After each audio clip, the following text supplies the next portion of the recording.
చేస్తూ వచ్చారు, స్వామివారికి నైవేద్యంగా ఇస్తూ వచ్చారు. ఇది మహాప్రసాదంగా భావిస్తాం దేశం అంతా. గత ఇది ఒక ప్రభుత్వాన్ని నిందించడానికో దీని మీద రాజకీయ లబ్ధి పొందడానికో దీని వెనుక ఉద్దేశం లేదు. వైసీపీ పాలనలో టీటీడీ బోర్డుని కాన్స్టిట్యూట్ చేసిన విధానం మేము ముందు నుంచి ఆక్షేపం తెలియజేస్తా ఉన్నాం. ఏ గుడైనా సరే భక్తుల మనోభావాలు దెబ్బతినకుండా, ఆచార వ్యవహారాలని నిర్వీర్యం చేయకుండా, అపరాధం వాటిల్లకుండా ముందుకు తీసుకెళ్లాల్సిన అవసరం ఉంది. అది మరి బాధ్యత. సో టీటీడీ బోర్డుని కాన్స్టిట్యూట్ చేసిన వైసీపీ ప్రభుత్వం 2019 నుంచి సంస్కరణల పేరుతోటి, అంతకుముందు చాలా తప్పులు జరిగినాయనే వాటితోటి చాలా మార్పులు చేర్పులు పట్టుకొచ్చారు. స్వామివారి పూజా విధానాలు మార్చేశారు. శ్రీవాణి ట్రస్ట్ అని పేరు పెట్టి దాని మీద 10,000 రూపాయలు టికెట్ పెట్టారు ఒక్కొక్క వ్యక్తికి. ఒక్కొక్క కుటుంబం వస్తే 5 మంది నలుగురు వస్తే తక్కువ కాకుండా వాళ్ళకి 50,000 రూపాయలు వసూలు చేసి టికెట్ మటుకు బిల్లు మటుకు 500 రూపాయలకి ఇస్తూ ఉండేవాళ్ళు. ఇది నేను చాలాసార్లు, నాతో పాటు చాలా మంది భక్తులు ప్రస్తావించారు, చాలా మంది రాజకీయ పార్టీల ప్రతినిధులు దీన్ని ప్రస్తావించారు.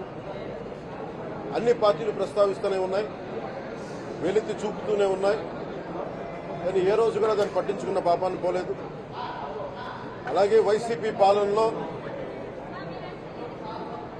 అఫీషియల్ గా ఆన్ రికార్డ్ 219 గుడుల్ని అపవిత్రం చేశారు. విగ్రహాలని విధ్వంసం కావచ్చు, రథాలు తగలబెట్టడం కావచ్చు, అలాగే 300 పైచులకు మన దేవాలయాలను అపవిత్రం చేశారు. ఇన్ని జరిగినా కానీ ఎప్పుడు నేను గుర్తుతూనే ఉన్నాను. ఆ రోజు రామతీర్థం సమయంలో కూడా రాముల వారి విగ్రహాన్ని తల నరికేస్తే అర్చకులు దాన్ని రాముల వారి విగ్రహాన్ని ఇలా పట్టుకొని ఆయన బాధపడుతూ ఉంటే ఆ రోజు కూడా నేను తెలియజేశాను. ఆ రోజు కూడా అందరూ ఏకం కావాలి.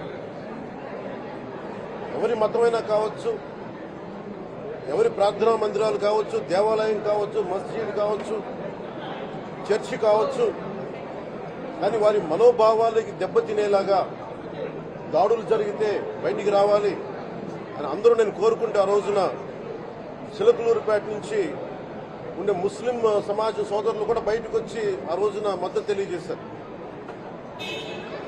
ఇది ఏ ధర్మానికి సంబంధించిన అందరూ రావాలని ఒక పిలుపునిస్తే ఆ రోజు కూడా వచ్చారు. కావాలంటే అది ఒకసారి మీరు ట్విట్టర్ టైం లైన్లో ఉంటుంది, అది కూడా మీరు చూసుకోవచ్చు. కానీ ఈ రోజున మేము ముందు నుంచి తెలియజేస్తూనే ఉన్నాం. చాలా అవకతవకలు జరుగుతూ ఉన్నాయి, ప్రసాదాలు కల్తీ జరుగుతూ ఉన్నాయి, సరిగ్గా లేవు, ప్రసాదం నాణ్యత పోయింది, డబ్బులు కలెక్ట్ చేస్తున్నారు, రిసిప్ట్లు ఇవ్వట్లేదు. అసలు టీటీడీ మీద కూడా వైట్ పేపర్ రావాల్సిన అవసరం ఉంది. ఇవన్నీ కూడా మేము చాలాసార్లు అనుకుంటా ఉన్నాం. కానీ ఈ స్థాయిలో కల్తీ జరుగుద్దని, కల్తీ ఉంటుంది, ఫుడ్ అడల్టరేషన్ ఉంటుంది, చేసే తిండిలో కల్తీ ఉంటుంది, అన్ని దేవాలయాల్లో కూడా ప్రమాణాలు పాటిస్తున్నారా లేదా అన్న చర్చ బయటకు వచ్చింది ఈరోజు. ముఖ్యంగా తిరుపతి లడ్డు ప్రసాదాన్ని శ్రీవారి మహాప్రసాదానికి సంబంధించి ఇది మీకు ప్రత్యేకించి నేను చదివి వినిపిస్తాను మీకు.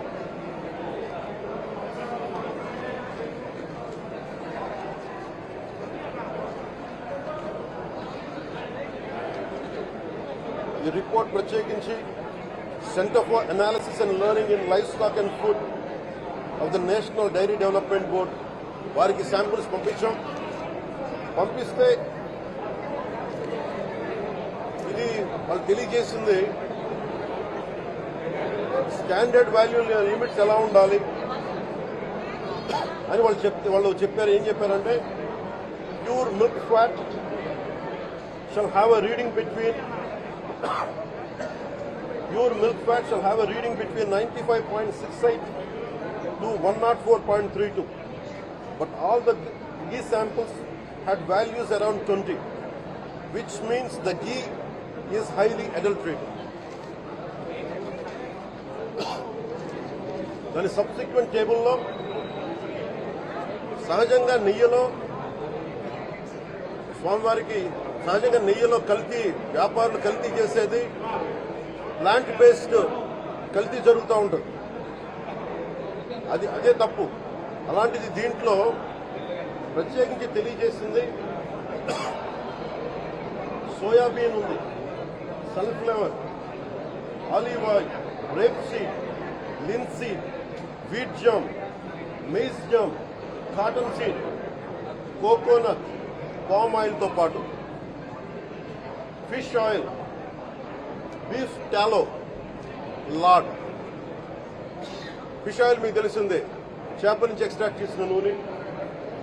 బీఫ్ టాలో అంటే మనకి పశువు సంబంధించిన కొవ్వు. అలాగే లాడ్ అంటే మనకి మన పందికి సంబంధించిన కొవ్వుని. ఇవి ఎక్కువ ఉన్నాయి. ఈ కారణం ఏంటంటే శతాబ్దాలుగా పోరాటం చేస్తున్నాం రామజన్మ అయోధ్య రామ మందిరం కోసం. దానికి కూడా వీళ్ళు 1,00,000 లక్ష లడ్లు ఇలా బీఫ్ తోటి, పిగ్ ఫ్యాట్ తోటి, ఫిష్ ఆయిల్ తోటి కలిపిన లక్ష లడ్లు కొన్ని దశాబ్దాలుగా శతాబ్దాలుగా అయోధ్య రామ మందిరం కావాలని చాలా ప్రతిష్టాత్మకంగా తీసుకుంటే దానికి కూడా తిరుపతి లడ్లు, టీటీడీ లడ్లు. ఇది దేశమంతా దీన్ని కదిలిపోయింది. ఈ రోజున ఇలాంటి అపవిత్రం జరిగింది. దీని గురించి ప్రస్తావిస్తే రిపోర్టులు బయటకు వస్తే వైసీపీ నాయకత్వం కానీ ఇది రాజకీయ లబ్ధి కోసం చేస్తున్నారని ఒక మాట మాట్లాడుతూ ఉన్నారు. వైసీపీ నాయకులకి కానీ వారి మద్దతుదారులు కానీ నేను మనస్ఫూర్తిగా మీకు తెలియజేస్తున్నాను. రామతీర్థం గొడవప్పుడు 219 గుడుల్ని మీరు అపవిత్రం చేసినప్పుడు మీ పాలనలో ఒక సగటు హిందువుగా నేను గొంతెత్తి పోరాటం చేయాలి అంటే రోడ్ల మీదకి ఆ రోజే వచ్చాను, గుర్తుపెట్టుకోండి. ఆ రోజు కూడా రామతీర్థం రాముల వారి విగ్రహాన్ని మీరు నరికేసి అర్చకులు చేతులు పట్టుకున్నప్పుడు చాలా బాగుంది. కానీ ఆ రోజు కూడా దాన్ని రాజకీయ పరంగా మేము తీసుకెళ్ళాల. దోషులకి శిక్ష పడాలి. వీళ్ళెవరో కనుక్కోండి. ఈ రోజు వరకు మేము పట్టించుకోవాలా. ఇది మేము చెప్తూనే ఉన్నాం. నిజంగా చెయ్యాలంటే ఈ ప్రస్తావన ఎందుకు తీసుకొస్తున్నానంటే సమాజంలో అస్థిరత లేదంటే డిస్హార్మనీ క్రియేట్ చేయడానికి మేము లేము ఇక్కడ. కానీ తప్పు జరుగుతుంటే, దాడులు జరుగుతూ ఉంటే, అపవిత్రం చేసుకుంటా వెళ్ళిపోతే చూస్తూ ఎవరు కూర్చోం. తప్పు, అది కూడా తప్పు అవుద్ది. ఫండమెంటల్ కాన్స్టిట్యూషనల్ ఫండమెంటల్ ఇది. ప్రతి వ్యక్తికి వారి ధర్మాన్ని ఆచరించే హక్కు ఉంది.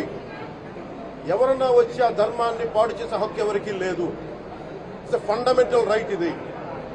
ఇలాంటి స్థాయిలో ఈ రిపోర్ట్ బయటకు వచ్చినప్పుడు ఏం చెప్పుండాల్సింది గత ముఖ్యమంత్రి గారు? నేను ఏ రోజు కూడా మీరు చూశారు, ఇది ప్రభుత్వం, మన కొత్త ప్రభుత్వంలోకి వచ్చాం. ఇది వెండెట్టా ప్రభుత్వం కాదు, ఇది పగా ప్రతీకారం ప్రభుత్వం కాదు ఇది. కానీ తప్పు జరుగుతుంటే మటుకు చేతులు కట్టుకొని చూసే ప్రభుత్వం కూడా కాదు. మీకు చాలా పకడ్బందీగా తెలియజేస్తున్నాను విషయం. అలాంటిది నా మీద ఎన్నో మాట్లాడినా మేము ఎప్పుడు మాట్లాడలా. రామతీర్థం గురించి జరిగినప్పుడు కూడా మేము మాట్లాడలా. కానీ ఈ రోజున రిపీట్ అయిపోతున్నాయి మిస్టేక్స్. అలవాటైపోయింది, ఆలవాలం అయిపోయింది. ఇంక ఇక్కడితో ఆగాలి. ఇప్పుడే ఫుల్ స్టాప్ టు దిస్. దీంట్లో ఒక్క నిందించట్లా. టీటీడీ బోర్డు ఉంది, వైసీపీ కాన్స్టిట్యూట్ చేసిన టీటీడీ బోర్డు ఉంది. వైవి సుబ్బారెడ్డి గారు ఉన్నారు టీటీడీ చైర్మన్ గా. టీటీడీ ఈవోగా ధర్మారెడ్డి గారు ఉన్నారు. మళ్ళీ వాళ్ళు కాకుండా కొత్తగా వచ్చారు. ఈ 5 సంవత్సరాలు ఈ బోర్డు ఏం చేస్తా ఉంది? ఈ టీటీడీ బోర్డుని మేము ప్రశ్నిస్తున్నాం. మీరు బయటికి రండి. గత ముఖ్యమంత్రి ఏం చేసి ఉండాల్సింది వచ్చినప్పుడు? మీరు పంపించండి ల్యాబ్స్ కి. మీకు ఎవరైతే తప్పులు చేశారో వారి మీద మీరు చర్యలు తీసుకోండి చెప్పాలి. కానీ తప్పులు చేసిన వాళ్ళు వెనకేసుకొచ్చే విధానం ఏంటో నాకు అర్థం కావట్లేదు. ఇది ఆయన మార్చుకోవాలి.